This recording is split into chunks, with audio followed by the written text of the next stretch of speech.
नमस्कार दोस्तों, स्वागत है आपका हमारे YouTube चैनल में। डेट है आज की 20 दिसंबर 2023 और आइए हम 20 दिसंबर 2023 के कुछ महत्वपूर्ण करंट अफेयर्स को देखते हैं। ठीक है, क्या कह रहा है? पहला हमारा जो करंट अफेयर है वो संबंधित है एकता नगर केवड़िया। क्या है? एकता नगर केवड़िया गुजरात में RBI केंद्रीय बोर्ड ने आर्थिक परिदृश्य पर विचार विमर्श के लिए 605वीं बैठक आयोजित की। ठीक है, क्या कह रहा है कि एकता नगर केवड़िया गुजरात में, ठीक है, RBI केंद्रीय बोर्ड ने आर्थिक परिदृश्य पर विचार विमर्श के लिए 605वीं बैठक आयोजित की। ठीक है, एकता नगर केवड़िया गुजरात में RBI केंद्रीय बोर्ड ने आर्थिक परिदृश्य पर विचार विमर्श के लिए 605वीं बैठक आयोजित की। ठीक है, RBI के वर्तमान गवर्नर कौन हैं? 25वें नंबर के गवर्नर हैं शक्तिकांत दास। RBI की स्थापना कब हुई थी? 1 अप्रैल 1935 को। और RBI का राष्ट्रीयकरण कब किया गया था? 1 जनवरी 1949 को। ठीक है, चलिए हम लोग बढ़ते हैं अगले प्रश्न की तरफ। भारत ने अलापुजा के पनावली में, ठीक है, भारत ने अलापुजा के पनावली में नौगाथी यार्ड में देश की सबसे तेज सौर इलेक्ट्रिक नाव बाराकूडा का अनावरण किया है। क्या कह रहा है कि भारत ने अलापुजा कहाँ है? केरल में। ठीक, अलापुजा के पनावली में नौगाथी यार्ड से, ये याद रखिएगा आप लोग, नौगाथी यार्ड में देश की सबसे तेज सौर इलेक्ट्रिक नाव बाराकूडा का अनावरण किया है। ठीक है, भारत ने अलापुजा के पनावली में नौगाथी यार्ड में देश की सबसे तेज सौर इलेक्ट्रिक नाव बाराकूडा का अनावरण किया है। जैसा कि आप लोग जान सकते हैं, केरल में हाल ही में कोविड के एक नए संस्करण ZN.1 के फैलाव की भी घोषणा सरकार के द्वारा की गई है, जिसके बारे में न्यूज़ हम लोग ने पिछले करंट अफेयर में कवर किया था। क्या है वो? ये एक नया वेरिएंट कोविड का आया है जिसका नाम है ZN.1। इसको भी आप लोग ध्यान में रखिएगा। ठीक है, बढ़ते हैं हम लोग अगले प्रश्न की तरफ। फिनलैंड ने अफगानिस्तान में महिलाओं के अधिकारों की रक्षा के लिए, क्या है? फिनलैंड ने अफगानिस्तान में महिलाओं के अधिकारों की रक्षा के लिए उनके दृढ़ समर्पण को उजागर करते हुए अफगान महिला कौशल विकास केंद्र को 2023 अंतर्राष्ट्रीय लैंगिक समानता पुरस्कार, ठीक है, लैंगिक समानता पुरस्कार से सम्मानित किया है। ठीक है, क्या कह रहा है? फिनलैंड ने अफगानिस्तान में महिलाओं के अधिकारों की रक्षा के लिए, ठीक है, महिलाओं के अधिकारों की रक्षा के लिए उनके दृढ़ समर्पण को उजागर करते हुए अफगान महिला कौशल विकास केंद्र को 2023 अंतर्राष्ट्रीय लैंगिक समानता पुरस्कार से सम्मानित किया है। ठीक है, एक बार और देखते हैं। फिनलैंड ने अफगानिस्तान में महिलाओं के अधिकारों की रक्षा के लिए उनके दृढ़ समर्पण को उजागर करते हुए अफगान महिला कौशल विकास केंद्र को 2023 अंतर्राष्ट्रीय लैंगिक समानता पुरस्कार से सम्मानित किया है। जैसा कि आप लोग जानते हैं, फिनलैंड को हम लोग झीलों का देश भी कहते हैं। ठीक है, और अफगानिस्तान में हाल ही में अफगानिस्तान में आप लोगों को याद होगा कि भारत ने ऑपरेशन देवी शक्ति भी चलाया था। ठीक है, और जो ग्लोबल जेंडर गैप इंडेक्स है उसमें भारत की रैंक क्या है? 127। ठीक है, जो ग्लोबल जेंडर गैप इंडेक्स है उसमें भारत की रैंक क्या है? 7। ठीक है, अगला प्रश्न जो है वो हम लोग बढ़ेंगे।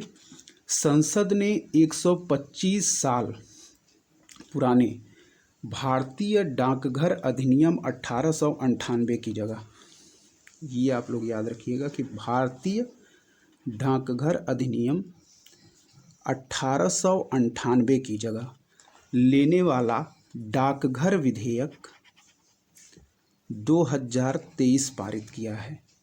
क्या है? 125 साल पुराने। ठीक है, इस विधेयक का उद्देश्य क्या है?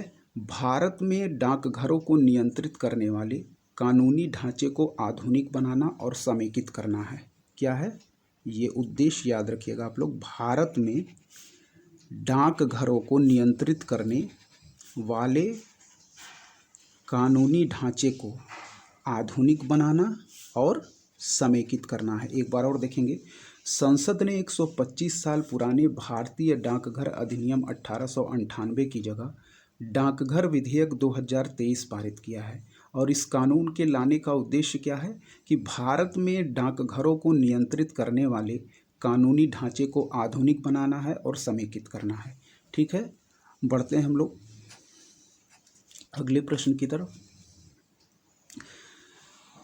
पिछले प्रश्न में जैसा कि आप लोग जान सकते हैं, संसद की जो व्याख्या की गई है वो हमारे संविधान के भाग 5 के अंतर्गत की गई है। ठीक है, चलते हैं हम लोग अगले प्रश्न की तरफ। टेनिस कोर्ट पर उनकी उत्कृष्ट उपलब्धियों को उचित मान्यता देते हुए, क्या है? टेनिस कोर्ट पर उनकी उत्कृष्ट उपलब्धियों को उचित मान्यता देते हुए नोवाक जोकोविच और आर्यन सबालेंका को अंतर्राष्ट्रीय टेनिस महासंघ द्वारा 2023 ITF विश्व चैंपियंस नामित किया गया है। क्या है? टेनिस कोर्ट पर उनकी उत्कृष्ट उपलब्धियों को, ठीक है, टेनिस कोर्ट पर उनकी उत्कृष्ट उपलब्धियों को उचित मान्यता देते हुए नोवाक जोकोविच, ठीक है, किसको किसको देखते हैं हम लोग? नोवाक जोकोविच और आर्यन सबालेंका को अंतर्राष्ट्रीय टेनिस महासंघ द्वारा 2023 ITF विश्व चैंपियंस नामित किया गया है। ठीक है, एक बार और देखेंगे। टेनिस कोर्ट पर उनकी उत्कृष्ट उपलब्धियों को उचित मान्यता देते हुए नोवाक जोकोविच और आर्यन सबालेंका को अंतर्राष्ट्रीय टेनिस महासंघ द्वारा 2023 ITF विश्व चैंपियंस नामित किया गया है। ठीक है, बढ़ते हैं हम लोग अगले प्रश्न की तरफ। क्या कह रहा है? 6वां नंबर जो है यह कह रहा है कि भूटान के राजा जिग्मे खेसर नामग्याल वांगचुक ने, क्या है? भूटान के राजा जिग्मे खेसर नामग्याल वांगचुक ने गेल्फू स्मार्ट सिटी परियोजना का अनावरण किया है। क्या है? भूटान के राजा कौन है? जिग्मे खेसर नामग्याल वांगचुक ने कौन सी परियोजना? गेल्फू स्मार्ट सिटी परियोजना का अनावरण किया है। ठीक है, भूटान के राजा ने, जिसमें क्या है, इस परियोजना के अंतर्गत क्या है?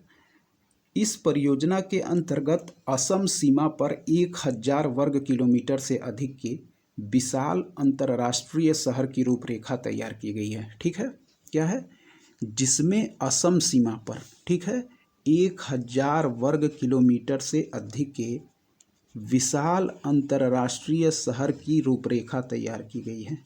ठीक है, एक बार हम लोग और देखेंगे क्या कर रहा है कि भूटान के राजा जिग्मे खेसर नामग्याल वांगचुक ने गेल्फू स्मार्ट सिटी परियोजना का अनावरण किया है, जिसमें असम सीमा पर 1000 वर्ग किलोमीटर से अधिक के विशाल अंतर्राष्ट्रीय शहर की रूपरेखा तैयार की गई है।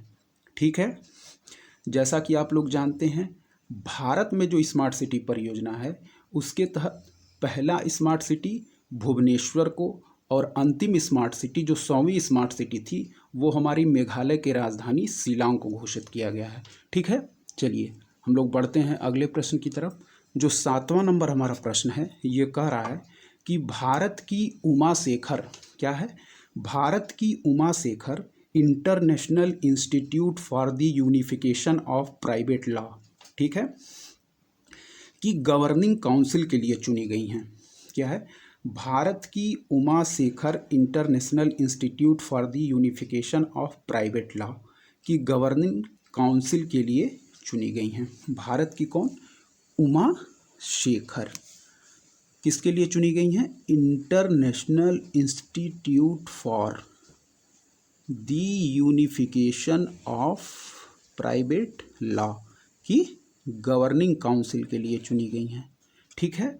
और जो ये संस्था है international institute for the unification of private law, इसका मुख्यालय जो स्थित है वह है रोम, इटली में। ठीक है, रोम, इटली में।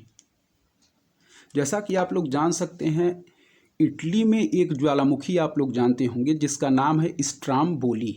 ठीक है, जिसको हम लोग क्या कहते हैं? भूमध्य सागर का प्रकाश स्तंभ भी कहते हैं। ठीक है, चलिए बढ़ते हैं हम लोग अगले प्रश्न की तरफ। 8वां प्रश्न क्या कर रहा है? रूबेन अजार को भारत में इजराइल का नया राजदूत नियुक्त किया गया है। क्या है? रूबेन अजार को भारत में इजराइल का नया राजदूत नियुक्त किया गया है। ठीक है, ये आप लोग याद रखिएगा। रूबेन अजार को भारत में इजराइल का नया राजदूत नियुक्त किया गया है। ठीक है, चलिए एक बार और देखते हैं। रूबेन अजार को भारत में इजराइल का नया राजदूत नियुक्त किया गया है। जैसा कि आप लोग जानते हैं, हाल ही में अफ़गानिस्तान देश ने भारत में अपने दूतावास को बंद करने की भी घोषणा की है। जैसा कि आप लोग जानते हैं कि जो अफ़गानिस्तान देश है उसने भारत में हाल ही में अपने दूतावास को बंद करने की घोषणा की है। ठीक है, ये भी आप लोग ध्यान रखिएगा। चलिए हम लोग 9वां नंबर प्रश्न पढ़ते हैं। क्या कह रहा है कि आईआईटी कानपुर ने, ठीक है, आईआईटी कानपुर ने प्रौद्योगिकी विकास को बढ़ावा देने के लिए भारतीय नौसेना, ठीक है, भारतीय नौसेना के साथ सहयोग किया है। ठीक है, आईआईटी कानपुर ने प्रौद्योगिकी विकास को बढ़ावा देने के लिए, ठीक है, प्रौद्योगिकी विकास को बढ़ावा देने के लिए भारतीय नौसेना के साथ सहयोग किया है। ठीक है, और आईआईटी कानपुर की स्थापना कब की गई थी? 1959 में। ठीक है, चलिए दोस्तों हम लोग कुछ महत्वपूर्ण इंडेक्स के बारे में आज जानते हैं। जैसा कि आप लोग जानते हैं, जो हमारा भुखमरी इंडेक्स है या हंगर इंडेक्स है, उसके तहत भारत की रैंक कितनी है? 111। ठीक है, एक बार और देखते हैं। जो हंगर इंडेक्स है उसके तहत भारत की रैंक कितनी है? 111। जो प्रेस फ्रीडम इंडेक्स है, ठीक है, प्रेस स्वतंत्रता सूचकांक जो है उसके तहत भारत की रैंक है 161। ठीक है, फिर एक बार देखेंगे। जो प्रेस स्वतंत्रता सूचकांक है उसके अंतर्गत भारत की रैंक कितनी है? 161। ठीक है, चलिए कुछ और इंडेक्स के बारे में देखते हैं। जो खुशहाली सूचकांक है, ठीक है, हैप्पीनेस इंडेक्स है, उसके तहत हमारी रैंक है 126। ठीक है, चलिए शांति सूचकांक जो है पीस इंडेक्स है, उसके तहत भी हमारी रैंक है 126। ठीक है, और हम लोग देखेंगे fire power index. Fire power index के तहत इंडिया की रैंक कितनी है? 4th है।